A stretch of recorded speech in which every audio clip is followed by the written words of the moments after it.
அனைவருக்கும் மாலை வணக்கம்.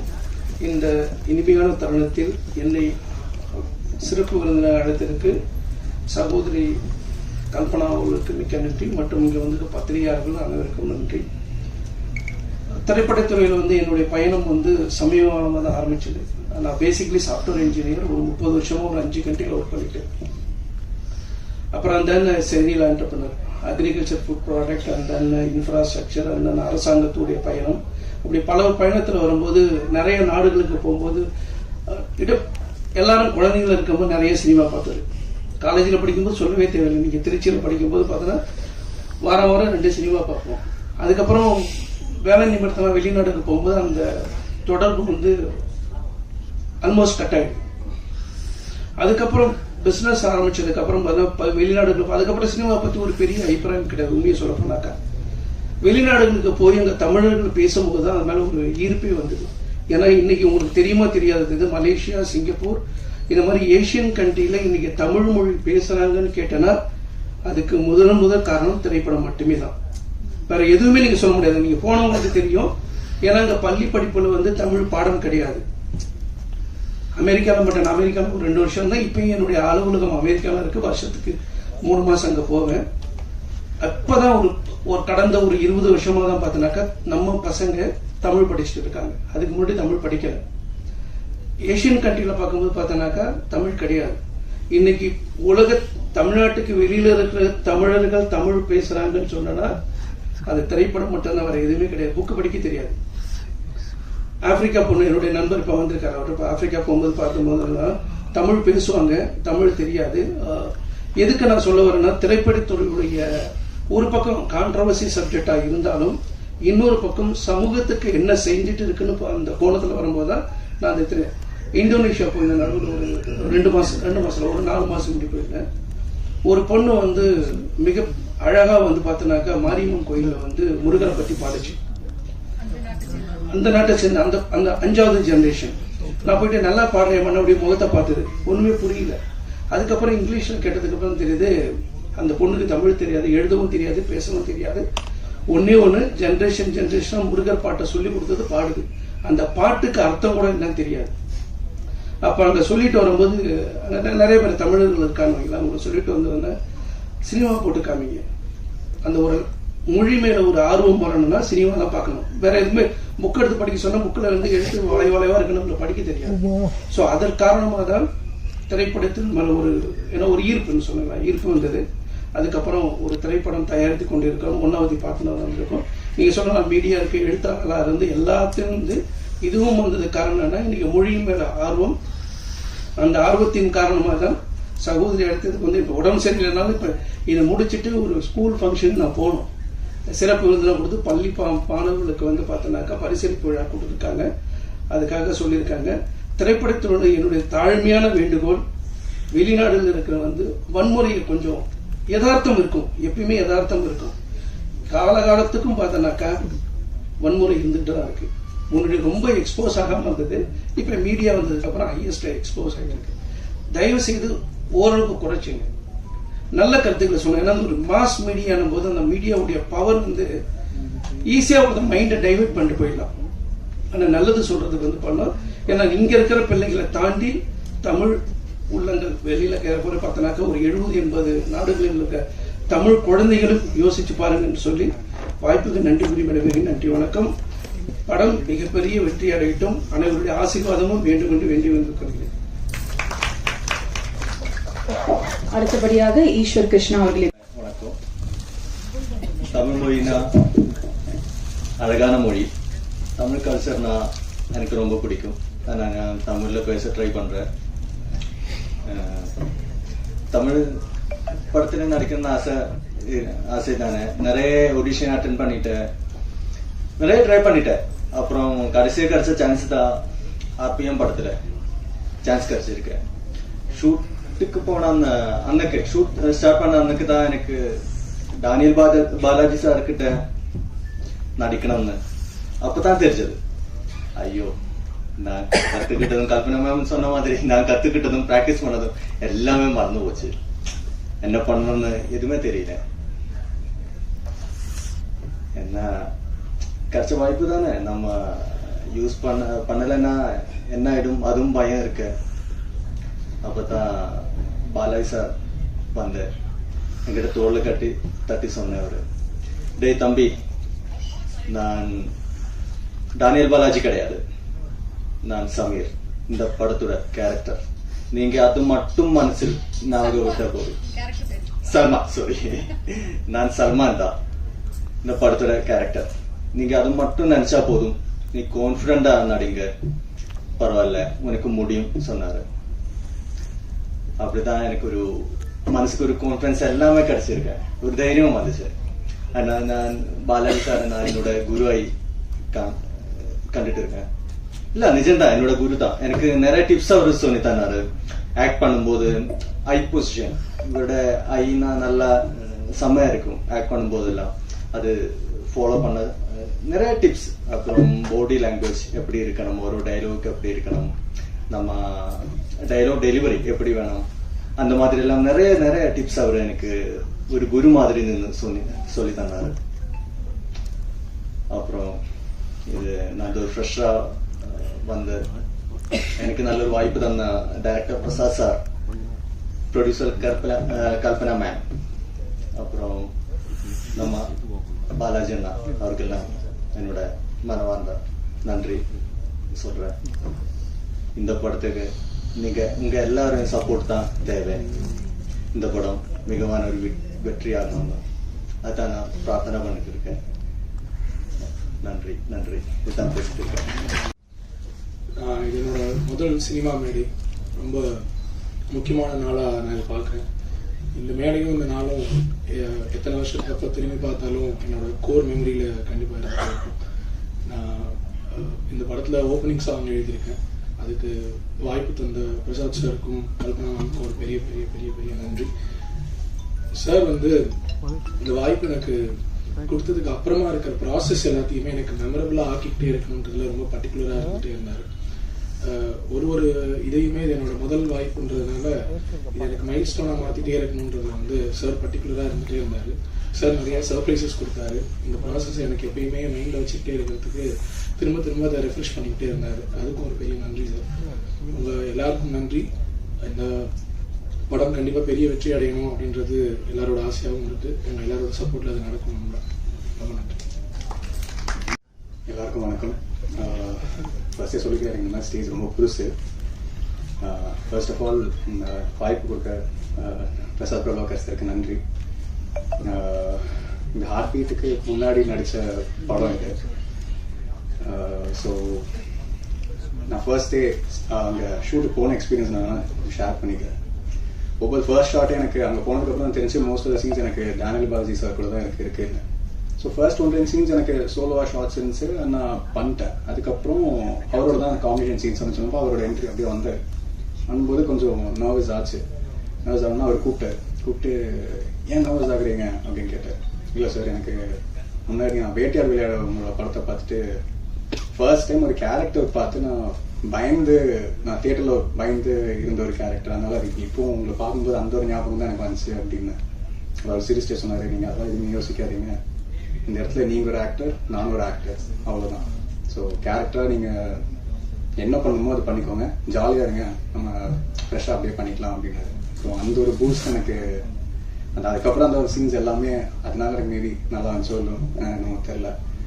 அண்ட் முக்கியமாக அவர் ஒன்று சொன்னார், எனக்கு இப்போ வரைக்கும் ஹெல்ப்ஃபுல்லாக இருக்கிறது ஒரு இதுக்கும் ஒரு கேரக்டர் எப்படி ப்ரிப்பேர் பண்ணுறதுன்னு சொன்னார். அது இன்னைய வரைக்கும் இப்போ ஒரு சின்ன சின்ன ரோல்ஸ் நான் பண்ணுறதா இருந்தாலும் அது எனக்கு ரொம்ப இப்பவும் ஹெல்ப்ஃபுல்லாக இருக்குது. சின்ன சின்ன இன்ஸ்டன்ஸ் தான் அவர் எல்லாரும் சொல்கிற மாதிரி அந்த ஒரு கண் வைக்கிறதா இருக்கட்டும், ஒரு பாடி லாங்குவேஜ், ஒரு கேரக்டர் ப்ரிப்பேர் பண்ணுறது, பேசிக்லி ஃப்ரம் ஸ்க்ராட்ச் எல்லாம் ப்ரிப்பேர் பண்ணுறது அவர் நிறையா எக்ஸ்பிளைன் பண்ணார் எப்படி ப்ரிப்பேர் பண்ணுன்ற அந்த ஒரு ரீதி.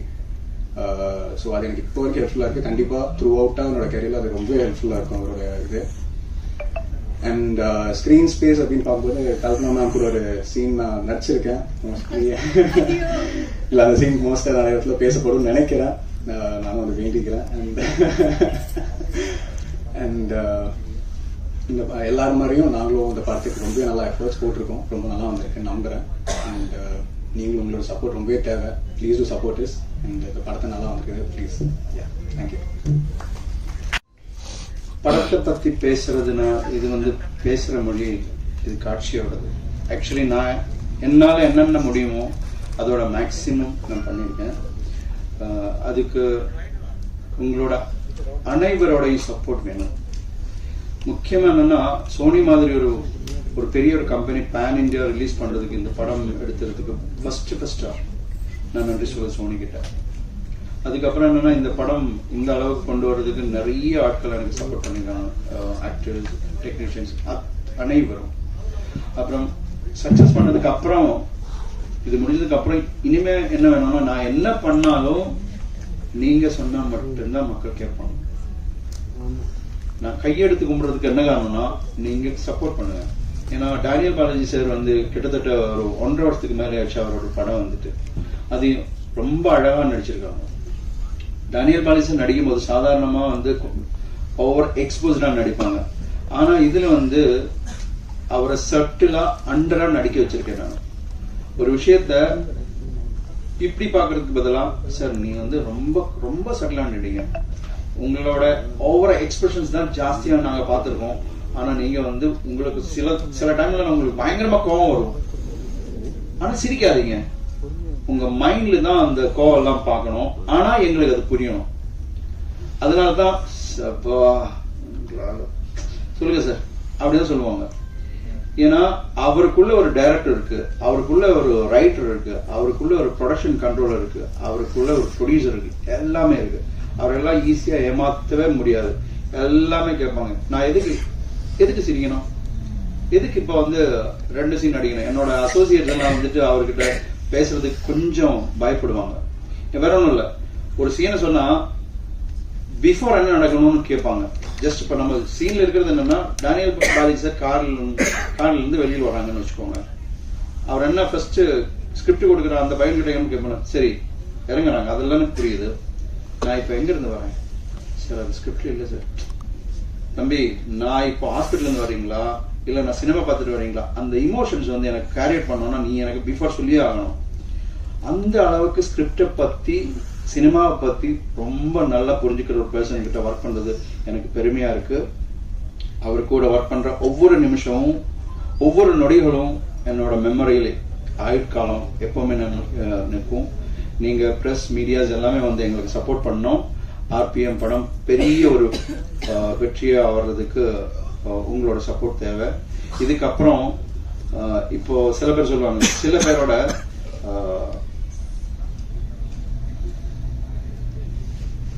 அன்பிரசன்ஸ் தான் நம்ம பிரசன்ஸா இருக்கும். அவர் இல்லாம இருக்கும்போது தான் அவரை பத்தி நம்ம ஜாஸ்தியா பேசுவீங்க. அந்த மாதிரி ஒரு பர்சன்னா பாலாஜி சார். இங்க வந்து அம்மா கிட்ட எனக்கு என்ன சொல்ல வந்தீங்கன்னா, அவரு எங்கிட்ட சொன்ன ஒரு விஷயம், சார் சீக்கிரம் முடிங்க சார். என்ன சார் சீக்கிரம் முடிக்க காரணம், இதுதான் சார் என்னோட கடைசி படம். என்ன சார் நீங்க அப்படி சொல்றீங்க? அப்படி கேட்கும்போது என்ன சொன்னா, சார் நான் ஃபுல்லா ஸ்பிரிச்சுவலா இருக்க போறீங்க சார் அப்படின்னு சொன்னது. எப்படி இருந்தாலும் அவரோட சார் இங்கதான் இருப்பாங்கன்னு எனக்கு நம்பிக்கை இருக்கு. சார் படம் நல்லா வந்திருக்கு sir, thank you so much sir. நீங்க வாழ்த்தின மாதிரியே இந்த படம் நல்லா வருவேன்னு படம் கம்ப்ளீட் ஆகிறதுக்கு முன்னாடியே சொன்ன ஒரே ஒரு பர்சன் நீங்க தான். நல்லா வந்திருக்கு, தேங்க்யூ ஸோ மச். மீடியாவுக்கு நன்றி, எல்லாருக்கும் நன்றி. அம்மா உங்களுக்கு மிகப்பெரிய நன்றி. Thank you so much. So yes, அவர் சொன்ன மாதிரி தான் பல படங்கள் அவர் பண்ணியிருந்தாலும் இந்த படத்தில் வந்து ஒரு கம்ப்ளீட் ஹீரோவாகவே நடிச்சிருக்காரு. முதல் படம் அப்படின்னு சொல்லலாம். ஏன்னா யூஸ்வலி அவரை நிறைய வில்லனாக தான் நம்ம பார்த்துருப்போம். பட் நிஜத்தில் பார்த்தீங்கன்னா நிறைய நல்ல விஷயம் செஞ்சுருக்காரு. ரொம்ப சைலண்ட்டாக பண்ண one of the finest actor அப்படின்னு சொல்லலாம். ஸோ இதை தொடர்ந்து I would like to call அப்பான் கல்பனாக்கா to share few words please, and அவர் experience also working with Daniel Balaji sir. File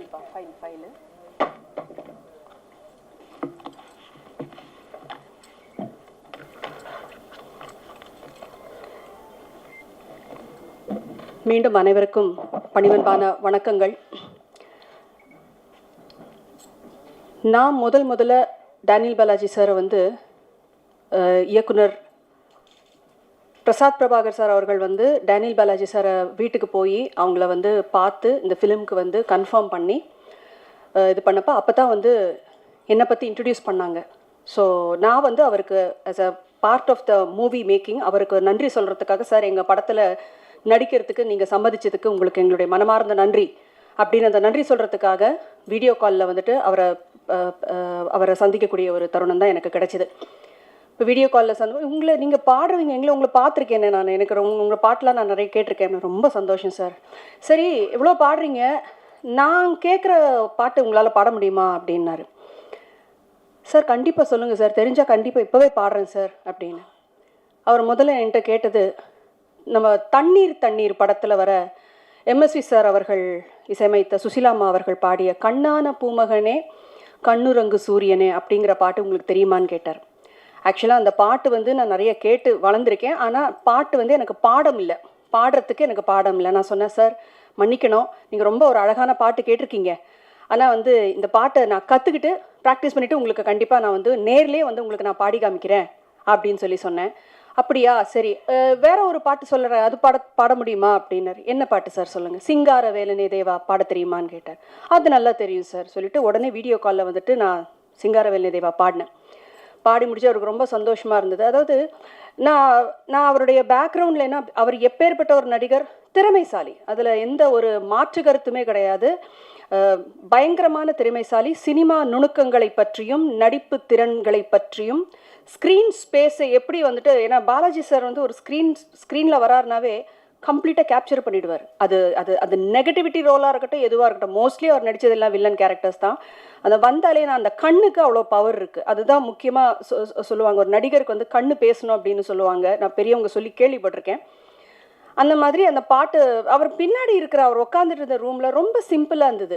நான் பிரசாத் சார்ட்ட கேட்டேன், என்னங்க இவர் இவ்வளோ பெரிய நடிகர், என்ன ரொம்ப சாதாரணமாக ஒரு கைத்துக்கட்டில் சிம்பிளாக அவர் பாட்டுக்கு சிம்பிளாக இருக்காருன்னமா. அவர் இருக்கிற இடமும் அப்படி தான் இருக்குது, அவர் வாழ்ந்துட்டு இருக்கிற வாழ்க்கையும் அப்படி தான் இருக்குது. ஏன்னா யதார்த்தமான ஒரு வாழ்க்கை. ஏன்னா ஸ்க்ரீனில் எல்லாரும் பெரிய ஸ்டால்வாட்ஸாக இருக்கலாம், திறமைசாலிகளாக இருக்கலாம், ஆனால் நிஜ வாழ்க்கையில் எல்லாருமே அவங்கவுங்க அம்மா அப்பாவுக்கு பிள்ளை, கணவருக்கு மனைவி, மனைவிக்கு கணவன், பிள்ளைங்களுக்கு தாய் தகப்பன், இவ்வளோதான் ஒரு குடும்பம், ஒரு ஹியூமன் பீயினோட லைஃபே ரிவால்வ் ஆகிறது இவ்வளோக்குள்ளே தான். எனக்கு ரொம்ப ஆச்சரியமாக இருந்தது அவருடைய சிம்பிளிசிட்டி. அப்புறம் இந்த பாட்டை செய்ய முன்னாடி கேட்டார், ஒரு இவ்வளோ நம்மெல்லாம் பார்த்து ரொம்ப மெச்சி ரொம்ப சந்தோஷப்பட்ட ஒரு நல்ல ஒரு ஆர்டிஸ்ட் நம்ம படத்தில் வேறு நடிக்கிறாங்க பாலாஜி சார். அவர் கேட்டு இந்த பாட்டை கற்றுக்கிட்டு பாடணும்னு சொல்லி ஒரு ஃபியூ டேஸில் அந்த பாட்டை உட்காந்து படித்து நோட்ஸ் எடுத்து நான் வாய்ஸ் நோட்டாக அனுப்பினேன். ஏன்னா அவரை பார்க்கக்கூடிய சந்தர்ப்பம் கிடைக்கல, அதனால இது எக்ஸ்டெண்ட் ஆகக்கூடாது, ஒரு ஆசையாக கேட்டார் அப்படின்னு சொல்லிட்டு அதை வாய்ஸ் நோட்டாக நான் அனுப்பினேன். பிரசாத் சார் பாலாஜி சாருக்கு அனுப்பியிருப்பார்னு நினைக்கிறேன். அந்த பாட்டை ஒரு சில காரணங்களுக்காக நான் அந்த பாட்டை இப்போ பாட விரும்புகிறேன். ஏன்னா அந்த பாடல் வரிகள் என்ன சொல்கிறதுனா, இன்றைக்கி இருக்கிற தேதிக்கு அந்த மறைந்த அந்த ஆத்மாவுக்கு அது ரொம்பவே பொருந்தும். அதனால் வித் யுவர் பெர்மிஷன் அந்த பாடலை ஜஸ்ட் நான் மாத்திரம் தான் பாட போகிறேன், நோ இன்ஸ்ட்ருமெண்ட் நத்திங். பாடலாமா? கேட்குறீங்களா? மைக் கொடுங்க, ஐபேட் கொடுப்பா. சென்டர் போயிடுறீங்களாக்கா? சென்டர் பிரச்சனை இல்லைடா.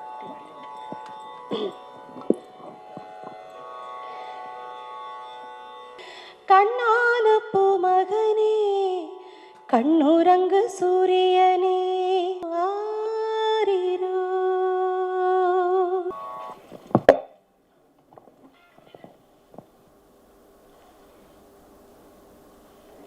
வாழ்க்கையில் ஒரு சிங்கருக்கு பாடகர்களுக்கு இன்னும் நான் இந்த தமிழ் மண்ணில் பிறந்த ஒரு பொண்ணு.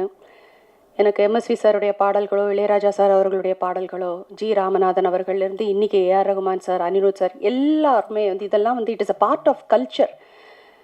நம்ம இந்த மண்ணுடைய மனம்னு சொல்லுவாங்கல்ல, அது மாதிரி வளர்ந்த ஒரு பொண்ணு தான் நான். எனக்கு பல பாடல்கள் எனக்கு மெமரிஸ். சில பாடல்கள் முக்கியமாக எஸ்பிபி சார் மறைவுக்கு அப்புறம் எனக்கு பல பாடல்கள் கேட்குறதுக்கே ஒரு மாதிரி பயமாக இருந்தது. எந்த பாடல்லாம் தூங்கும் போதும், நடக்கும் போதும், உட்காரும் போதும், வண்டி ஓட்டும் போதும், பிள்ளைகளோட விளையாடும் போதும், குடும்பத்தில் இருக்கும் போது கேட்டு நான் வளர்ந்த பாடல்கள். ஒரு சில பேருடைய மறைவுக்கு அப்புறம் அந்த பாடல்களை கேட்க முடியாமல் போயிடும். ஏன்னா சிங்கர்ஸ் பொறுத்த வரைக்கும் இதெல்லாம் நாஸ்டாலஜிக் மூமெண்ட்ஸ். அதில் அழகான மெமரிஸ் இருக்குது, ரொம்ப துக்கமான மெமரிஸ் இருக்குது. இந்த ஒரு மெமரியை, இந்த பாடலை நான் எப்படி அழகான ஒரு பாடலில் சேர்க்குறதா இல்லை துக்கமான மெமரியில் சேர்க்குறதான்னு எனக்கு தெரியல. எனிவேஸ், எனக்கு இவருடைய மறைவு, any artist for that, any ஒரு நல்ல ஒரு கலைஞன், மக்களுடைய மனதில் இடம்பெற்ற கலைஞர்கள், அவங்க வில்லனாக நடிக்கிறாங்க, ஹீரோவாக நடிக்கிறாங்கங்கிறது முக்கியம் இல்லை. நடிப்பு துறையில் எப்படி அவங்களுடைய நடிப்பை நடிச்சிருக்காங்க, அவங்களுடைய தொழிலை எப்படி நல்லா பண்ணியிருக்காங்க, அது பாடகராக இருக்கட்டும், நடிகராக இருக்கட்டும், இயக்குனராக இருக்கட்டும், பாடல் ஆசிரியராக இருக்கட்டும், யாராக இருக்கட்டும், அந்த மாதிரி மக்கள் மனசில் இடம்பெற்று இருக்கக்கூடிய ஒரு நடிகர் தான் டேனியல் பாலாஜி சார். எனக்கு ஆக்சுவலாக அவர்கிட்ட வந்துட்டு அந்த வீடியோ காலில் நான் பேசினப்போ கூட அவர் ரொம்ப ஜாஸ்தி சிரிக்கல, அவர் ரொம்ப கம்மி தான் எனக்கு சிரிச்சது. இன்ஃபேக்ட் அவருடைய ஃபோட்டோ வந்துட்டு கேட்டது கூட அவர் சிரித்து இவ்வளோ அருமையாக முழுசாக நல்லா சிரித்த ஒரு ஃபோட்டோ, அந்த ஃபோட்டோ தான் எங்களுக்கு வேணும்னு சொல்லி அவங்க குடும்பத்தினர்கிட்டேருந்து கேட்டு நாங்கள் வாங்கினோம். ரொம்ப ஒரு காமான ஒரு பர்சன். ஷோபனா ஆல்ரெடி சொன்ன மாதிரி, ஆனால் பார்த்தா டெரராக இருக்கும். ஷூட்டிங் ஸ்பாட்டில் கூட வந்து எனக்கு அவர்கிட்ட பேசலாமா வேண்டாமா, சார் காஃபி சாப்பிட்றீங்களா, சார் டீ எதாவது சாப்பிட்றீங்களா, சாப்பாடு எப்படி இருந்தது, எதாவது குறைகள் இருக்கா, எதாவது தேவையா எல்லாம் கேட்குறதுனா கூட எனக்கு ஒரு பயம். ஆனாலும் பேசுவேன், தைரியமாக போய் பேசுவேன். வேண்டாம் மேடம், தேங்க்யூ, இப்படி தான் சொல்லுவார். இந்த ஷெல்லுக்கு உள்ளே வந்துட்டு வேற ஒரு பாலாஜி சார் ஒருத்தர் இருக்கார். இங்கே ஷெல்லுக்கு வெளியில் இருக்கிறது டேனியல் பாலாஜி அவர்கள், அந்த ஷெல்லுக்கு உள்ளே இருக்கிறது பாலாஜி சார் அவர்கள். ரொம்ப ஒரு கான்ட்ராஸ்டிங் பர்சனாலிட்டின்னு தான் நான் சொல்வேன். படத்தில் ஒரு நடிகரை பார்க்குறதுக்கும் நிஜ வாழ்க்கையில் அவங்களோட யதார்த்த வாழ்க்கையில் அவங்கள பார்க்குறதுக்கும் நிறைய வித்தியாசங்கள்.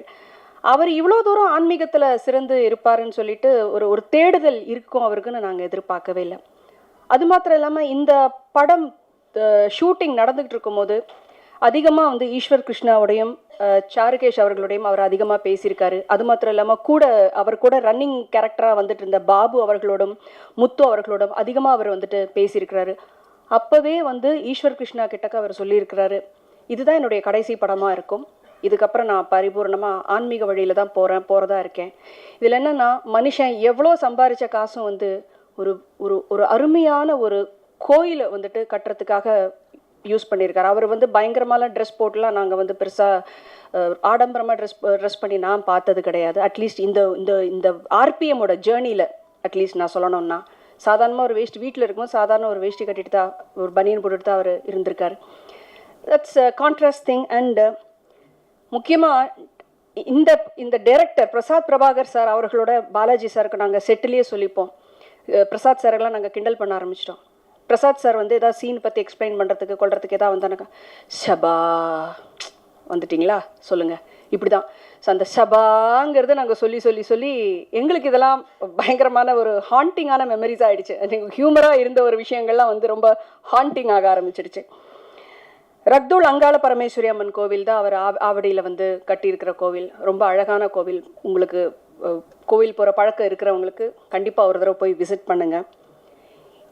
இவரை பற்றி நான் ரெண்டே விஷயம் மட்டும்தான் நான் சொல்லணும்.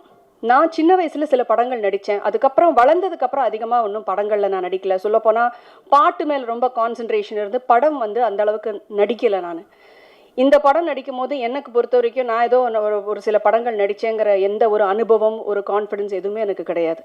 நான் ஃபஸ்ட்டு டே செட்டுக்கு வரும்போது டைரெக்டாக பாலாஜி சார்கிட்ட சார் உங்கள்கிட்ட ஒன்று கேட்கணும். என்ன மேடம் சொல்லுங்கள். சார், நீங்கள் நடிக்கும் போது நீங்கள் எப்படி பர்ஃபார்ம் பண்ணுறீங்கிறத பார்க்குறதுக்கு எனக்கு நீங்கள் அனுமதி கொடுக்கணும்னு கேட்டேன். அது எதுக்கு நீங்கள் பார்க்கணும்? இல்லை சார், நான் வந்து நீங்கள் தான் ஏற்கனவே நடிச்சிருக்கீங்களே. சார் இல்லை சார், அவ்வளோ பெரிய வார்த்தையெல்லாம் சொல்லாதீங்க, உங்கள் முன்னாடி அந்த வார்த்தையை சொல்கிறதுக்கெலாம் எனக்கு எந்த தகுதி இல்லை, நான் கற்றுக்கிறேன், என்ன ஒரு ஸ்டூடெண்ட்டாக நினச்சி ஜஸ்ட் அட்லீஸ்ட் நீங்கள் பர்ஃபார்ம் பண்ணுறதை எனக்கு பார்க்குறதுக்கு அனுமதி கொடுங்க. சரி பாருங்கள்.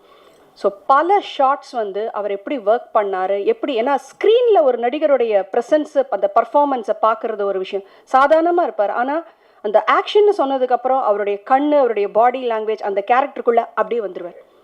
இது ஒன்று. ரெண்டாவது நான் பகிர்ந்துக்கணும்னு நினைக்கிற ஒரு விஷயம், இந்த படத்தில் ஈஸ்வர் கிருஷ்ணா அவர்களும் இங்கே இருக்கிற தயா பிரசாத் பிரபாகர் அந்த அவங்களுக்கும், இவங்க ரெண்டு பேருக்கும் வந்து இது டெபியூ ஃபிலிம். முதலாக இவங்க வந்து ஃபுல் ஃப்ளெஷ்டாக ஒரு ஃபிலிமில் அவங்க நடிக்கிறாங்க. இவங்ககிட்ட எப்படி அப்ரோச் பண்ண போகிறாரு அப்படின்னு சொல்லிட்டு எனக்கு பார்க்கணுன்னு ஒரு ஆர்வம். தயா பிரசாத் அவர்களோட வந்து காம்பினேஷன் சீன்ஸ் நிறையா பாலாஜி சாருக்கு இருந்தது. அண்ட் ஈஸ்வரும் இதே மாதிரி தான் வந்து நடிக்கும் போது, ஃபஸ்ட் டே வந்து ஈஸ்வர் நடிக்கும் போதே வந்து டென்ஷன், பயங்கர ஒரு படபடப்பு. ஈஸ்வர் என்னென்னலாம் ப்ரிப்பேர் பண்ணிட்டு வந்தாரோ, கற்றுட்டு வந்தாரோ, டோட்டலாக அங்கே மறந்தாச்சு. அப்போ இவர் ஒரே வார்த்தை சொன்னார், தம்பி நடிக்கும் போது பயப்படக்கூடாது, இன்னொன்று நீங்கள் நடிக்கும் போது நான் டேனியல் பாலாஜி கிடையாது, நான் ஒரு சாதாரண இந்த கேரக்டருக்கு உள்ள ஒரு மனுஷன். அந்த கேரக்டரை மாத்திரம் நீ பார்த்தா போதும், உன்னுடைய வேலையை நீ கான்ஃபிடென்ட்டாக தைரியமாக நீ பண்ணு அப்படின்னு ஒரு டெபியூ நியூ கம்மருக்கு அவர் கொடுத்த உற்சாகம் அது எனக்கும் ஒரு படிப்பினையாக இருந்தது. தயா பிரசாத்துக்கு வந்துட்டு அவங்க நடிக்கும் போது பல ஷார்ட்ஸில் வந்து இது இப்படி தான் இருக்கணும், ஃப்ரேம் இப்படி தான் பார்க்கணும், கண் இப்படி இருக்கணும் அப்படின்னு சொல்லி நிறைய வந்து அவர் வந்துட்டு சொல்லி கொடுத்தாரு. இதெல்லாம் வந்து இதெல்லாம் பல பல பெரிய நடிகர்கள் வந்துட்டு ரொம்ப கற்று தேர்ந்தவர்கள் நிறைய பேர் பண்ணுறாங்க. ஆனால் இது சில பேர் வந்துட்டு நான் இதுக்கு இது தலையணும், அவங்க எப்படின்னா அவங்க ஃபிலிம் அவங்க நடிக்கிறாங்க எப்படின்னா போட்டோன்னு சில பேர் இருக்காங்க. ஆனால் அந்த ஒரு பர்ஃபார்மன்ஸ் கொடுத்து இப்போ ஈஸ்வர் கிருஷ்ணாக்கும் சரி தயாக்கும் சரி அவங்க இந்த படத்தில் நல்லா பர்ஃபார்ம் பண்ணியிருக்காங்கன்னு ஒரு பேர் வரணும்னா அதில் 50% வந்து டேனியல் பாலாஜி சாருக்கு போகும் தான் சொல்லுவேன். 50% டைரக்டர் சார் அவருக்கு போகும். ஸோ இந்த விஷயங்கள் ஷேர், அதுவும் இல்லாமல் இந்த படம் வந்துட்டு it's a suspense thriller. Daniel Balaji சாருக்கு வந்து உங்களுக்கு எவ்வளோ தூரம் தெரியும் தெரியல, லேஸில் ஒரு ஸ்கிரிப்டை அவர் ஒத்துக்க மாட்டார். லேஸில் ஒரு ஸ்கிரிப்டை கன்வின்ஸே பண்ண முடியாது. அதுவும் இல்லாமல் இந்த க்ரைம் சஸ்பென்ஸ் த்ரில்லர் மாதிரி இருக்கிற மூவிஸை 1008 லாஜிக் இருக்கணும். ஒவ்வொரு சீனுக்கும் அந்த கதை மூவ் ஆகிற விதங்கள் எல்லாத்துக்குமே அந்த லாஜிக் இருக்கணும். அதில் பிரசாத் பிரபாகர் சார் வந்து ரொம்ப அழகாக கதையை விவரித்து அவருடைய கதாபாத்திரத்தினுடைய தன்மை என்ன எதுன்னு ஃபிலிமை பற்றி ரொம்ப கரெக்டான கன்ஸ்ட்ரக்ஷன், அந்த ஒரு ஃப்ரேம் ஒர்க்கு கரெக்டாக கொடுத்து அதுக்கப்புறம்தான் பல மீட்டிங்குங்களுக்கு அப்புறம்தான் வந்து பாலாஜி சார் வந்து இந்த படத்தை வந்துட்டு நடிக்கிறதுக்கு ஒத்துக்கிட்டாரு. அந்த மாதிரி ஒரு பரிபூர்ண உழைப்பு ஆர்பிஎம் டீம் எல்லாருமே இதில் ஒர்க் பண்ணியிருக்கிற ஆர்டிஸ்ட்டும் சரி, இதில் ஒர்க் பண்ணியிருக்கிற டெக்னீஷியன்ஸும் சரி, ஒரு பரிபூர்ண உழைப்பு மூலமாக வந்துட்டு இருக்கிற ஒரு ப்ரொடக்ஷன் தான் ஆர்பிஎம். இந்த திரைப்படத்துக்கு உங்கள் எல்லாருடைய பேராதரவும் ஆசீர்வாதமும் நல்ல குட் விஷஸும் எங்களுக்கு என்றைக்குமே இருக்கணும். இன்னும் மேலும் மேலும் உழைக்கிறதுக்கு எங்கள் டீம் நாங்கள் தயாராக இருக்கோம். மேலும் மேலும் நல்ல ஆப்பர்ச்சுனிட்டிஸ் இந்த படத்தில் நடித்தவங்க ஒர்க் பண்ணவங்க எல்லாருக்குமே இன்னும் வாழ்க்கை இன்னும் நல்லபடியாக உயரணும் அப்படின்னு சொல்லிட்டு நான் மனசார வேண்டிக்கிறேன். அது மாத்திரம் இல்லாமல் இன்றைக்கி நாள் வந்து அவர் இறந்த நாளாக இருக்கலாம், ஆனால் இன்றைக்கி ரொம்ப விசேஷம். இன்றைக்கி சூரிய கிரகணம் இப்போ நடந்துக்கிட்டு இருக்குது. அது மாத்திரம் இல்லாமல் நிறைய கிரகங்களோட சேர்க்கை ரொம்ப நல்ல விஷயம். இந்த உலகத்துக்கே வந்து நிறைய நன்மை நடக்கக்கூடிய ஒரு தினமாக எல்லாரும் சொல்கிறாங்க. அந்த ஆசீர்வாதம் எல்லாருக்கும் நம்ம எல்லாருக்குமே கிட்டட்டும் அப்படின்னு சொல்லி வேண்டி எனக்கு இந்த வாய்ப்பை அளித்த ஆர்பிஎம் டீம் அவர்களுக்கு நன்றி தெரிவித்து விடைபெறுகிறேன். நன்றி, வணக்கம். டேனியல் பாலாஜியோட 1ஆம் ஆண்டுனால இன்னைக்கு ஒரு சின்ன அஞ்சலி செலுத்துகிற நிமித்தமாக அங்கே ஃப்ளவர்ஸ் வச்சுருக்கோம். So I request one by one to just do the honours please.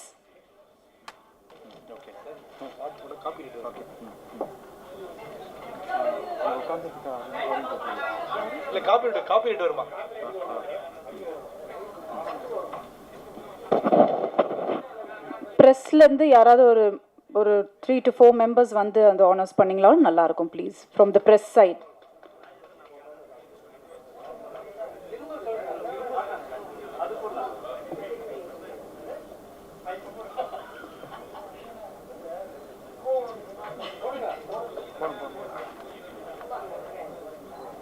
Press சைட்லேருந்தும் யாராவது வந்தீங்கன்னா நல்லாயிருக்கும்னு கேட்குறாங்க.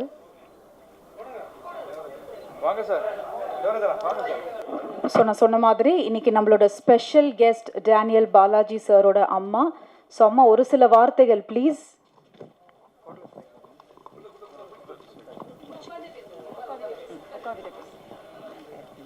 எல்லாருக்கும் நன்றி, வணக்கம்.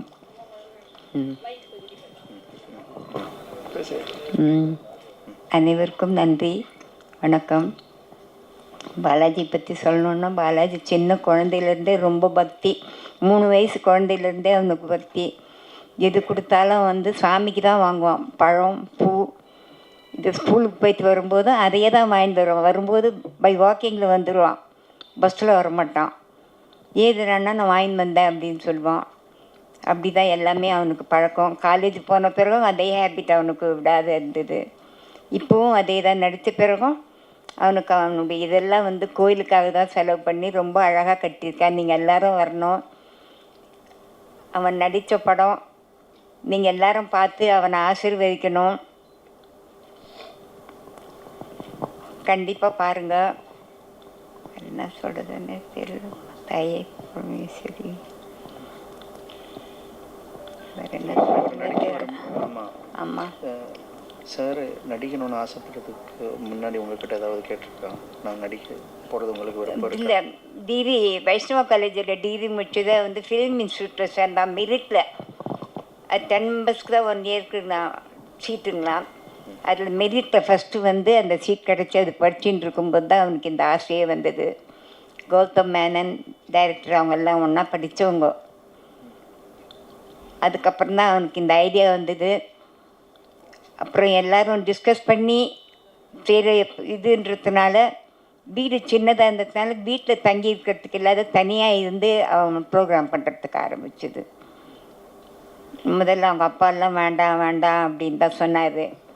அப்புறம் இது அடி பார்ப்பேன் இது அடி பார்ப்பேன்ட்டு வேட்டையாடு விளையாடு பார்த்த பிறகு அவருக்கு கொஞ்சம் சந்தோஷம் வந்தது. நீங்கள் ஸ்ட்ரிக்டான அம்மாவா? நீங்கள் ஸ்ட்ரிக்டான அம்மாவா இருந்திருக்கீங்களா? இல்லைப்பா. இல்லையா? இல்லைம்மா. குழந்தைங்க இஷ்டம்தான். அவரோட இஷ்டம் தான் எல்லாமே. ஆமாம். சூப்பர்மா. கண்டிப்பாக எல்லாரோட பிளெஸ்ஸிங்ஸ் எப்பவுமே அவருக்கு இருக்கும். நிச்சயமாக இந்த படம் சூப்பர் டூப்பர் ஹிட் ஆகிடும். ஓகேங்களா? தேங்க்யூம்மா. தேங்க்யூம்மா. ரொம்ப ரொம்ப நன்றி. நாங்கள் தான் நன்றி சொல்லணும். ஏன்னா இன்னைக்கு அதுவும் ஃபர்ஸ்ட் இயர் ஆனிவர்சரி அப்படின்னா நம்மளுக்கு வீட்டில் எவ்வளோ வேலைகள் இருக்கும், எவ்வளோ பூஜைகள் இருக்கும். பட் நம்ம கேட்ட ஒரு வார்த்தைக்காக இன்னைக்கு நீங்கள் வந்தது, I think we all of us feel truly blessing about it. ரொம்ப ரொம்ப நன்றிகள்மா. தேங்க்யூ. Thank you so much. எனக்கு 85 வயசு ஆகுதுங்க. என் முன்னாடி என் குழந்தை இந்த மாதிரி ஆனது எனக்கு ஒரு பெரிய வருத்தம். அதுதான் எனக்கு தவிர்க்க முடியாத வருத்தமாக இருந்தது. கண்டிப்பாம்மா. அவர் எப்பவுமே உங்கள் கூட தான் இருக்காரு. ஸோ இந்த படம் மூலியமாகவும் சரி, இனி வரும் நாட்கள் அவரோட படங்கள் இன்னைக்கும் வர யங்ஸ்டர்ஸ் நிறைய பேர் அவரை வந்து ரோல் மாடலாக எடுத்து இந்த மாதிரி வில்லனா நடிக்கணும் அப்படின்றத எவ்வளோ பேர் கொண்டு வந்திருக்காங்க. அதை அவர் நமக்காக விட்டுட்டு போயிருக்காரு. அது ரொம்ப அழகாக ஒரு அம்மாவாக நீங்கள் இத்தனை வருடமாக அவரை அந்த வளர்ப்பு தான் எல்லாத்துக்குமே ஒரு சக்ஸஸ் அப்படின்னு சொல்லுவோம். ஸோ ரொம்ப ரொம்ப நன்றிம்மா. தேங்க்யூ. Thank you so much. கடைசி காலம் 5 நாளைக்கு முன்ன என்னுடைய ப்ராப்பர்ட்டி எல்லாம் வந்து எனக்கு சின்ன மகன் இருக்கான், அவனுடைய பையன் இருக்கான், ராகவேந்திராவுக்கு தாம்மா எல்லாம். இன்னும் இது பேசுகிறானே அப்படின்னு சும்மா அவனே அப்சர்வ் பண்ணிட்டு இருந்தேன். வேறு ஒன்றுமே நினைக்க தோணல. எந்தெல்லாம் அவனுக்கு தாம்மா எந்தெல்லாம் அவனுக்கு தாம்மா அப்படின்னோம். வெற்றிமாறன் டைரக்டர் சொன்னார், என்னடா இந்த பர்த்டே வந்து உனக்கு கிராண்டாக செலிப்ரேட் பண்ணலான்னு இருக்கிறோம், என்ன சொல்கிறேன் நான் இருக்க மாட்டேனே அப்படின்னு நானும் அவர் சொன்னார். அதை அவன் இதுக்கு வந்தப்போ எஸ், அவர் சொன்ன மாதிரி ஒரு விஷயந்தான். அவர் அப்போ வீட்டில் மட்டும் செய்யலை, அவர் இறந்த பிறகு தான் நிறைய இவ்வளோ பேருக்கு அவர் பண்ணியிருக்காரா. பக்கத்தில் போயிட்டு அந்த பைட்ஸாக இன்டர்வியூஸ் எடுக்கும்பொழுது தான் தெரிஞ்சுது இவ்வளோ ஸ்டூடெண்ட்ஸை படிக்க வச்சுருக்காரா அப்படின்றது. வந்து நிறைய பேருக்கு படிப்புன்றது ஒரு மிகப்பெரிய விஷயம். அது ரொம்ப அழகாக உங்கள் பையன் இன்னைய வரைக்கும் கொடுத்துட்டு இருக்காருல்ல, அதுதான் எல்லாரோட பிளெஸ்ஸிங்ஸோ. சரிங்களா? நீங்கள் கண்டானம் பண்ணப்போ கூட அவருடைய இஷ்டம்தான். அந்த இது இன்னைக்கு நடத்தலான் இருந்தோம், டைம் எங்களுக்கு செட் ஆகலைன்றதுனால நெக்ஸ்ட் வீக் பண்ணலான்னு வச்சுட்டு இருக்கிறோம். சூப்பர்மா. ஸோ தொடர்ந்து இந்த மாதிரி விஷயங்கள் நிறைய நீங்கள் செஞ்சுட்டே இருக்கணும். நன்றி நன்றி, ரொம்ப நன்றி. ஒன் மோர் டைம் உங்களுக்கு மிகப்பெரிய நன்றிகள். இந்த விழாவிற்கு நீங்கள் வந்து தான் இன்னைக்கு இந்த விழா முழுமையாக இருக்கு அப்படின்னு சொல்லி RPM காஸ்ட் அண்ட் க்ரூ சார்பாக உங்களுக்கு மிகப்பெரிய நன்றிகள்மா. தேங்க்யூ.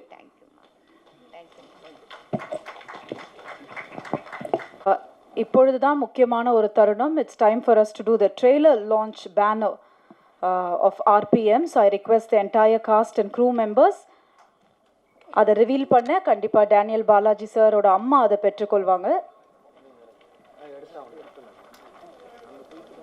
அங்கே போயிட்டு தான் எடுக்கணும்.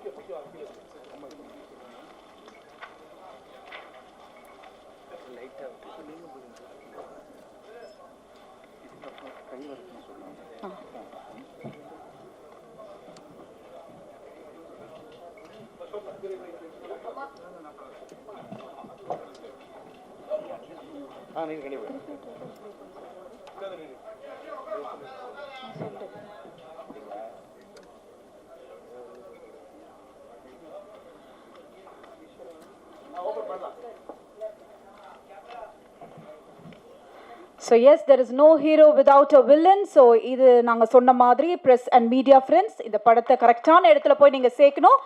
ஸோ இதோ உங்களுக்காக the banner of RPM.